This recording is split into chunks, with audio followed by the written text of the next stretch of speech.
வணக்கம் and welcome to ABIS DELICACY. இன்றைக்கி ABIS DELICACYயில் நம்ம பார்க்க போகிறது ஒரு சூப்பரான non veg recipe, Kongu style chicken gravy, Kongu நாட்டு கோழி குழம்பு. ரொம்ப சூப்பராக இருக்கும். இந்த ஸ்டைலில் நம்ம மட்டன் சிக்கன் ரெண்டுமே செய்யலாம். கிரேவி செஞ்சுட்டு அதுக்கப்புறம் அதுலேருந்து சிக்கன் எடுத்து இந்த மாதிரி வறுவல் செய்ய போகிறோம். அம்மா பாட்டி எல்லோரும் இந்த மாதிரி தான் செய்வாங்க எங்கள் வீட்டில். ரொம்ப சூப்பராக இருக்கும். ஸோ நீங்களே செஞ்சு பாருங்கள். இந்த ரெசிபியை பார்க்குறதுக்கு முன்னாடி நீங்கள் ABIS DELICACY சப்ஸ்கிரைப் பண்ணலன்னா ப்ளீஸ் சப்ஸ்கிரைப் பண்ணிக்கோங்க அண்ட் பெல் ஐக்கனை கிளிக் பண்ணி வச்சுக்கோங்க. அப்போ தான் நான் போஸ்ட் பண்ணுற ஒவ்வொரு வீடியோ உங்களுக்கு வரும். இப்போ ஒரு கடாயில் கொஞ்சம் நல்லெண்ணெய் ஊற்றிக்கலாம். இல்லை கொஞ்சம் உரித்து வச்சுருக்கிற பூண்டு ஆட் பண்ணிக்கோங்க.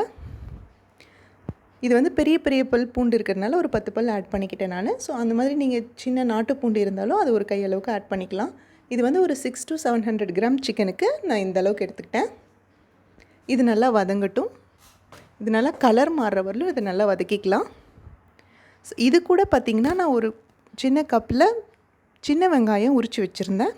ஸோ அதை ஆட் பண்ணிக்க போகிறோம்.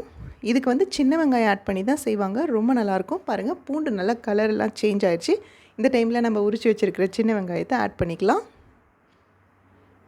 நல்லா 20 பீஸ் இருக்கும் சின்ன வெங்காயம், அந்தளவுக்கு ஆட் பண்ணிக்கோங்க. இது நல்லா வதக்கிக்கலாம். இப்போ நல்லா வெள்ளைப்பூண்டு சின்ன வெங்காயம் எல்லாம் வதங்கினதுக்கப்புறம் இதில் ஒரு தக்காளி பழம் ஆட் பண்ண போகிறோம். தக்காளி பழம் நீங்கள் ரொம்ப சின்ன சின்னதாக கட் பண்ணணுன்னு அவசியம் இல்லை. கொஞ்சம் பெரிய பெரிய பீஸாக கூட கட் பண்ணி வச்சுக்கோங்க. பாருங்கள், இப்போ நல்லா வதங்கிருச்சு. வெங்காயம் பூண்டு எல்லாம் நல்லா இந்த மாதிரி வதங்கணும். ஸோ இப்போ நம்ம தக்காளி பழம் ஆட் பண்ணிக்கலாம். இதையும் நல்லா வதக்கிக்கலாம்.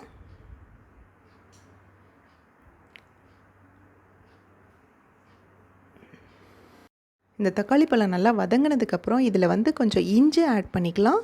இஞ்சி நல்லா பீசஸ் இந்த மாதிரி பெரிய பெரிய பீஸாக கூட கட் பண்ணி ஆட் பண்ணிக்கலாம். ஏன்னா நம்ம இது மசாலாவாக அரைக்க போகிறோம் வதக்கினதுக்கப்புறம்.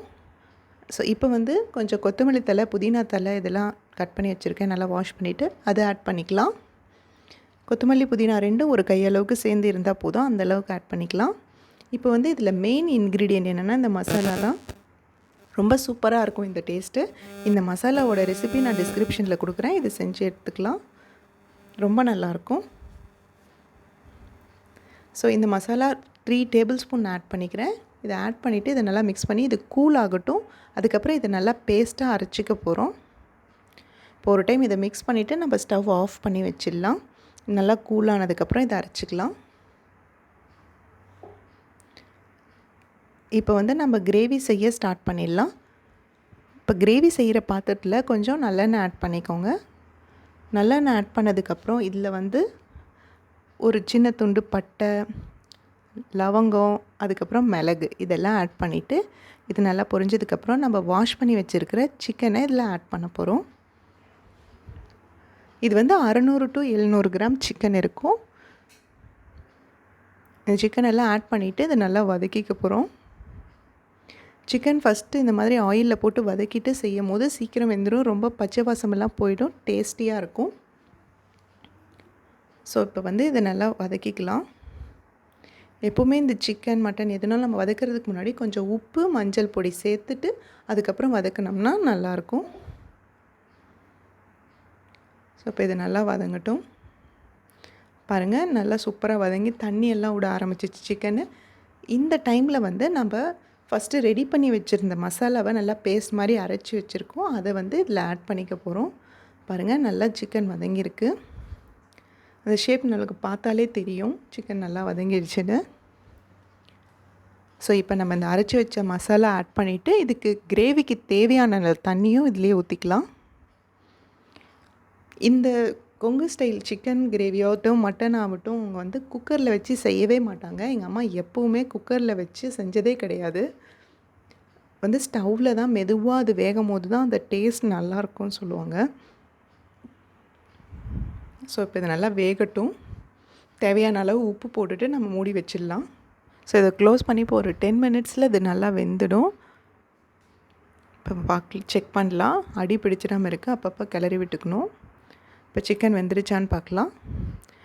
இது இந்த மாதிரி லைட்டாக கட் பண்ணி எடுக்கும் போதே அது கட்டாகி வந்துடும். ஸோ இப்போ சிக்கன் நல்லா வெந்துருக்கு. இது இன்னும் நிறைய நேரம் வேக வச்சோம்னா நமக்கு ரொம்ப டைட்டாகிடும் சிக்கனு. ஸோ நல்லா இந்த அளவுக்கு நல்லா கட்டாகி வர அளவுக்கு இருக்கும் போதே நல்லா வெந்துருச்சு. ஸோ இப்போ நம்ம கிரேவி ரெடி ஆகிடுச்சு.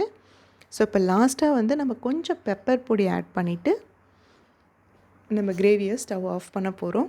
சூப்பராக ரெடி ஆகிடுச்சு. வாசம் வந்து இந்த சிக்கன் வேகும் போது இந்த மசாலாவோடு சேர்ந்து வீடு ஃபுல்லாக சூப்பராக வாசம் அடிக்கும். ஸோ இப்போ சிக்கன் கிரேவி ரெடி ஆகிடுச்சு. இது தாளிக்கிறதுக்கு வந்து என்னோடய பால்கனிலேருந்து நான் கொஞ்சம் கருவேப்பிலை கட் பண்ணி எடுத்துக்கிறேன். ஃப்ரெஷ் கருவேப்பிலை கட் பண்ணி அதை தாளிக்கும் போது அந்த வாசமே அப்பப்பா சூப்பராக இருக்கும். ஸோ என்னோடய பால்கனியில் என் குட்டி செடியில் கருவேப்பிலை கட் பண்ணியாச்சு. ஸோ இப்போ இதை நல்லா வாஷ் பண்ணி எடுத்துகிட்டு நம்ம கிரேவியில் இப்போ சிக்கன் வந்து நம்ம தனியாக எடுத்துகிட போகிறோம். இது ஏன்னா அந்த கிரேவி தனியாக சிக்கன் தனியாக எடுத்துகிட்டு சிக்கன் வந்து வதக்கிட்டு வைக்கும் போது நமக்கு சாப்பிட்றதுக்கும் ரொம்ப நல்லாயிருக்கும். அந்த டேஸ்ட்டே ரொம்ப டிஃப்ரெண்ட்டாக இருக்கும். நம்ம கிரேவிலே அப்படியே எடுத்து ஊற்றியும் சாப்பிட்லாம். பட் இந்த மாதிரி செஞ்சு சாப்பிட்றது ரொம்ப வித்தியாசமாக இருக்கும். அந்த டேஸ்ட்டும் ரொம்ப நல்லாயிருக்கும். ஸோ இப்போ இந்த சிக்கன் எல்லாம் கிரேவிலேருந்து எடுத்துடலாம். இப்போ கிரேவி தனியாக சிக்கன் தனியாக செப்பரேட் பண்ணியாச்சு. ஸோ இப்போ வந்து நம்ம ஒரு கடாயில் கொஞ்சம் எண்ணெய் ஆட் பண்ணிக்கலாம்.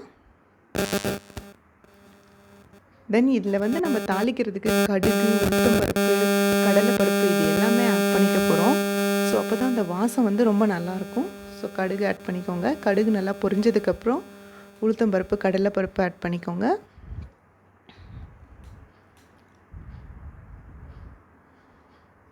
ஸோ இந்த டைமில் வந்து கொஞ்சம் பச்சை மிளகா நாள் வந்து நல்லா நீள நீளமாக நறுக்கி வச்சுக்கலாம். ஸோ அதையும் ஆட் பண்ணிக்க போகிறோம்.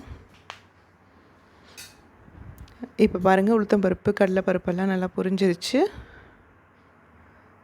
ஸோ இப்போ நம்ம நறுக்கி வச்சுருக்கிற பச்சை மிளகாவை ஆட் பண்ணிக்கலாம் இதில். தென் நம்ம கட் பண்ணி எடுத்துகிட்டு வந்த ஃப்ரெஷ் கருவேப்பிலை ஆட் பண்ணிக்கலாம்.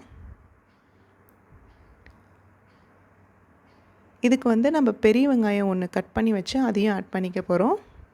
இந்த சிக்கன் வதக்கிறதுக்கு பெரிய வெங்காயமும் லாஸ்ட்டாக இந்த மாதிரி கட் பண்ணி வச்சுட்டு இதையும் வதக்கி போட்டோம்னா ரொம்ப நல்லாயிருக்கும். இந்த ஆனியனோட டேஸ்ட் வந்து அந்த கிரேவியில் ரொம்ப சூப்பராக இருக்கும். அண்ட் சிக்கன்லேயும் இந்த தாளிப்பு பார்த்திங்கன்னா கிரேவிக்கும் நம்ம ஆட் பண்ண போகிறோம் அண்ட் சிக்கனுக்கும் ஆட் பண்ண போகிறோம். ஸோ ரெண்டுக்கும் ஒன்றே தான், 2 in 1. ஸோ இந்த வெங்காயம் வந்து நல்லா வதங்கணும். இந்த வெங்காயம் வதங்குற அளவுக்கு கொஞ்சம் உப்பு போட்டுக்கலாம்.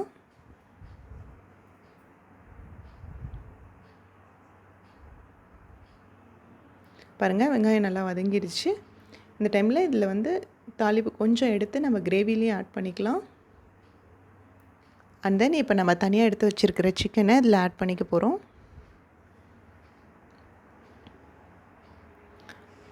சிக்கன் இந்த மாதிரி ஆட் பண்ணிவிட்டு நல்லா வந்து கிளறணும். ஸ்டவ்வை ஆஃப் பண்ணக்கூடாது. இந்த டைமில் நல்லா இதை மிக்ஸ் பண்ணணும்.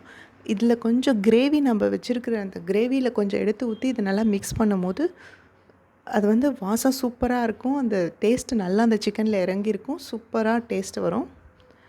ஸோ இந்த மாதிரி கொஞ்சம் கிரேவி எடுத்து ஊற்றி இந்த மாதிரி மிக்ஸ் பண்ணிக்கோங்க. பாருங்கள், சிக்கன் பார்க்கவே சூப்பராக இருக்குது. ரெடி ஆகிடுச்சு. இதுக்கு வந்து கொஞ்சம் கொத்தமல்லி, புதினா வந்து கார்னிஷ் பண்ணிக்கலாம். அதே மாதிரி கிரேவிலும் ஆட் பண்ணிக்கலாம். இப்போ Kongu style chicken gravy with chicken வறுவலோட சூப்பராக ரெடி ஆகிடுச்சு. இந்த ரெசிபியோட ஸ்பெஷலே பார்த்திங்கன்னா, இதை வந்து குக்கரில் வேக வைக்க மாட்டாங்க. சிக்கன் ஆகட்டும் மட்டன் ஆகட்டும் அப்படியே தான் வேகும். பாத்திரத்தில் வச்சு மெதுவாக வேக வைப்பாங்க. ஸோ அதுதான் அந்த டேஸ்ட் ரொம்ப நல்லா கொடுக்கும். அந்த மசாலாவோட சேர்ந்து வேகும் போது பார்த்திங்கன்னா வாசம் வீடு ஃபுல்லாக பக்கத்து வீட்டு வரைக்கும் நல்லா வாசம் போகும். இப்போ ஈவன் ஊர்லெலாம் பார்த்திங்கன்னா தெருவே மணக்கிற மாதிரி கறி குழம்பு வைக்கிறாங்கன்னு சொல்லுவாங்கள்ல, அந்த மாதிரி இருக்கும். கண்டிப்பாக உங்கள் வீட்லேயும் ட்ரை பண்ணி பாருங்கள். இந்த மசாலாவோட ரெசிபி வந்து நான் டிஸ்கிரிப்ஷனில் கொடுக்குறேன். பாருங்கள் எவ்வளோ சூப்பராக இருக்குது. சிக்கன் நல்லா சாஃப்டாக வந்திருக்கு.